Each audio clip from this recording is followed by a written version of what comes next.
Dans la vidéo du jour, on va parler de ton père, on va parler de ta mère et on va surtout parler de toi là-dedans, que tu sois un homme ou une femme.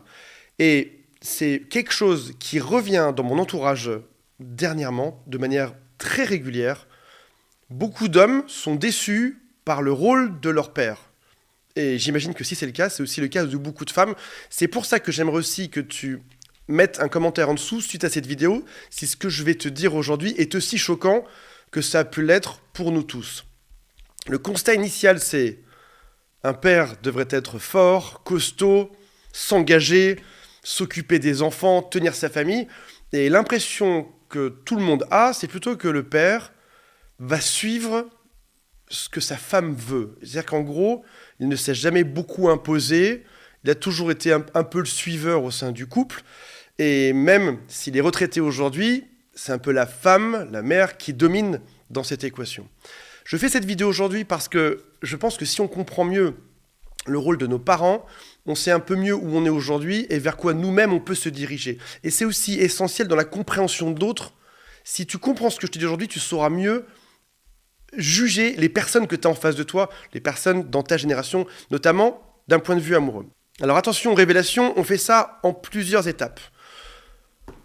Un couple, ton père et ta mère, se mettent ensemble, et puis si tu réfléchis bien à ton passé, t'as peut-être, alors aujourd'hui je fais des généralisations, on va faire des raccourcis, on va généraliser même quelques caricatures, et je m'engage à ne m'excuser pour rien, donc je vais défiler tout ce speech. Vous savez, beaucoup de gens font désolé pour certains, mais c'est pas le cas à chaque fois. Au contraire, aujourd'hui on va être très généraliste, on va faire beaucoup de clichés, beaucoup de raccourcis pour arriver à comprendre le point, et après ça on verra les cas particuliers. Ton père et ta mère se sont mis ensemble, et t'as peut-être que tu aurais aimé avoir des souvenirs de toi en train de jouer avec ton père et ta mère dans plein d'activités, dans plein de vacances. Mais au final, ce que tu as peut-être le plus aujourd'hui, c'est le souvenir de toi et de ta mère. Je sais pas, en tout cas dans ce qu'on m'a remonté, le père a été vaguement là, ne s'est pas trop occupé de nous faire jouer. Essaye de te rappeler de souvenirs de toi et de ton père. Encore une fois, que tu sois un homme ou une femme, qu'est-ce que tu as fait avec ton père? Est-ce que tu as eu des activités?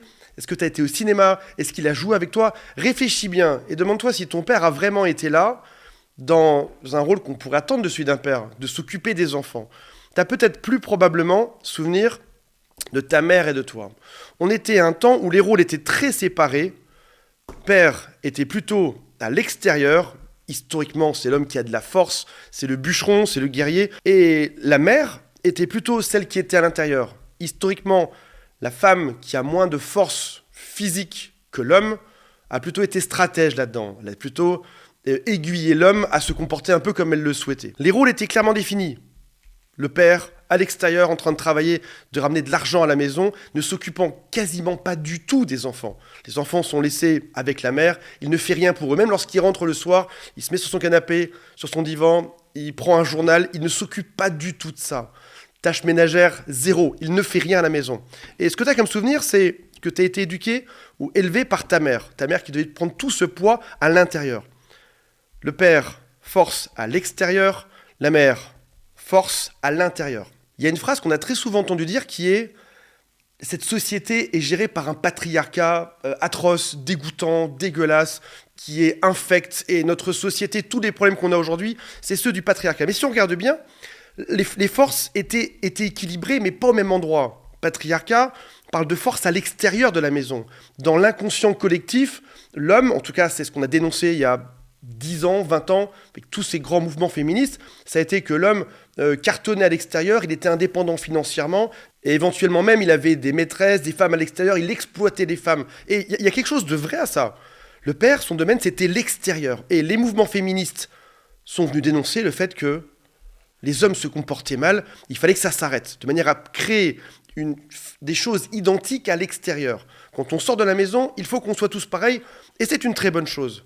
Maintenant, il y a des mouvements récents qui sont masculinistes, et qui vont te dire, le monde extérieur, c'est bien beau, on fait tout de la même manière, de manière équilibrée, maintenant, stop à toutes ces reines à l'intérieur, qui veulent avoir des colliers, rester à domicile et pas faire grand-chose. Donc si je résume de manière chronologique, il y a quelque chose, je pense, d'assez normal qu'on ait démarré par des mouvements féministes pour changer l'extérieur, de par le fait que les femmes étaient un peu plus stratèges, elles ont décidé de mettre fin à ça. Et c'est ce qui s'est passé dans un premier temps.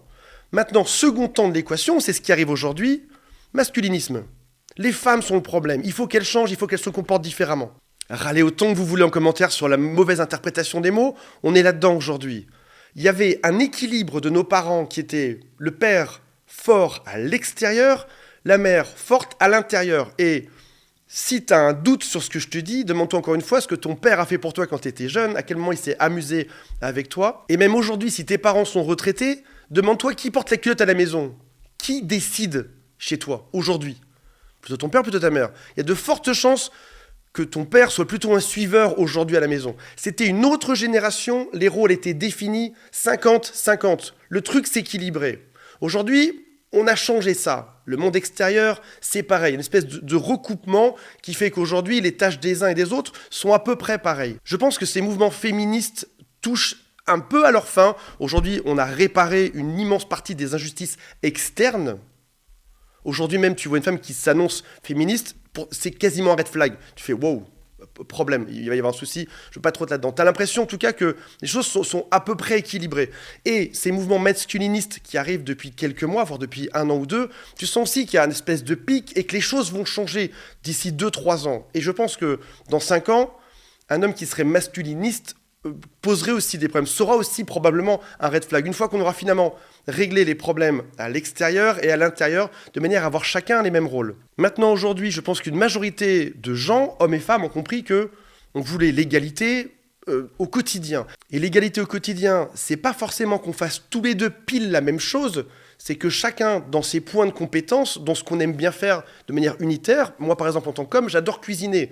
J'adore cuisiner, dans mon couple, c'est la chose que je devrais faire. J'adore ça, c'est-à-dire qu'il n'y a pas de tâches qui sont dédiées hommes et femmes, mais on devrait trouver une forme d'équilibre financière dans les tâches, que ce soit pour les enfants, que ce soit pour la cuisine, que ce soit pour l'appartement, que ce soit pour les revenus. Il faut se dire, quand tu arrives en couple aujourd'hui, quel est finalement le point de force, la zone de génie de chacun, et comment est-ce qu'on peut être complémentaire là-dedans, sans forcément qu'il y ait trop d'overlap, sans forcément qu'on soit trop l'un sur l'autre à vouloir ou à décider qu'on doit faire la même chose. Non, ce n'est pas aux hommes de faire le ménage, c'est à l'homme ou à la femme, c'est à celui qui préfère ça. Et si aucun des deux n'aime ça, on se prend une femme de ménage pour faire ça à notre place. Non, ce n'est pas à la femme de faire à manger ou à l'homme de faire à manger aujourd'hui parce que c'est aux hommes de faire comme les femmes. Non, c'est à celui qui préfère ça. On détermine ensemble lequel des deux préfère faire ça. Si aucun des deux n'aime ça, on se fait livrer des plats cuisinés ou on décongèle des choses au micro-ondes. L'égalité, c'est ça aujourd'hui. Chacun fait ce qu'il veut dans la bonne intelligence avec l'autre. Et j'aimerais juste conclure là-dessus. Nos parents avaient un modèle. Quand tu leur demandes conseil aujourd'hui à tes parents, ils seront probablement perdus dans l'équation. Ils vont te conseiller des choses qui n'ont aucun rapport avec leur temps. Et encore, on a vu qu'il y avait une chronologie dans la chose. D'abord du féminisme, aujourd'hui du masculinisme. Demain sera probablement équivalent. Selon l'influence de ton père et de ta mère, tu peux avoir des conseils qui sont complètement anachroniques, en fait, soit qui datent d'un autre temps, un temps où tout était séparé, on n'avait pas le choix de choisir nos propres tâches ou ce qu'on voulait faire à la maison, soit même si l'un des deux s'embraye dans l'un des deux mouvements féministes ou masculinistes, tu peux avoir des conseils qui sont délirants. C'est-à-dire qu'en gros, ils viennent d'un monde où ils ne peuvent pas vraiment comprendre ce qu'on vit, nous, aujourd'hui. Et tout ça pour en arriver à la conclusion d'aujourd'hui, qui est double, en réalité. La première conclusion, c'est lorsque tu rencontres, si tu es célibataire, quand tu rencontres un homme, écoute bien son discours, en fait. Est-ce qu'il a compris ce genre de dynamique aujourd'hui ou pas? Ou est-ce qu'il va t'imposer quelque chose du passé? Les femmes doivent se comporter comme ça, les hommes doivent te comporter comme ça. Et même si tu es un homme et que tu rencontres une femme, demande-toi quel est son courant d'inspiration. Maintenant que tu as compris à peu près la chronologie, comment ça se passait pour nos parents et comment ça se passe pour nous. Maintenant, tu as cette vision, tu as ce nouveau pouvoir aujourd'hui. Tu peux déceler ça. Et je t'invite aussi, deuxième partie de cette conclusion, à te faire ton avis par rapport à ça. C'est qu'est-ce que moi je veux, dans quoi je suis bon, et du coup, quelle est la personne que je vais trouver pour me mettre en couple, et comment est-ce qu'on va se répartir les tâches. Alors, l'amour, ce n'est pas que ça, heureusement, c'est pas que des tâches ménagères, des arrangements financiers, mais demande-toi quand même, quelle est ma position en tant qu'homme ou en tant que femme aujourd'hui, qu'est-ce que j'aime faire et qu'est-ce que j'aimerais que l'autre m'apporte. On est quand même dans une société aujourd'hui où quand tu divorces, c'est-à-dire pour plus de 55% des couples, tu te retrouves seul à devoir tout faire en fait. Il y a des endroits où tu es en zone de génie, d'autres endroits, j'ai déjà vu des pères dépités avec 2-3 enfants autour d'eux qui sont juste perdus. C'est-à-dire que leur zone de génie, c'était pas les enfants. Pour certains autres, oui, génial, c'était les enfants, mais c'était pas d'aller ramener de l'argent à l'extérieur. On est dans un monde aujourd'hui qui te force à avoir toutes les compétences. Là où dans le temps, bizarrement, tu avais moins de choses à faire, mais on te forçait à être bon dans quelque chose qui était très genré. Les hommes doivent faire ceci, les femmes doivent faire cela. Je ne sais pas ce qui est le mieux aujourd'hui, mais en tout cas, on a ce privilège d'avoir le choix aujourd'hui. Tu as le choix de décider dans quel domaine tu es bon, dans quel domaine tu peux t'éclater dans ton couple. Et tu as aussi le choix de trouver une personne qui a la même intelligence que toi dans ce domaine-là, cette même ouverture d'esprit, sans te rabâcher des choses du passé comme les hommes doivent faire ceci, les femmes doivent faire ceci, ou encore les problèmes c'est les hommes, le problème c'est les femmes. On est juste une génération qui est en train de se chercher. C'était très séparé avant, aujourd'hui on est un peu dans l'entre-deux. C'est flou, on ne sait plus exactement où on va. Trouve ton identité, trouve les choses que tu aimes bien faire et trouve une personne qui a la même intelligence que toi. Salut à tous, bye.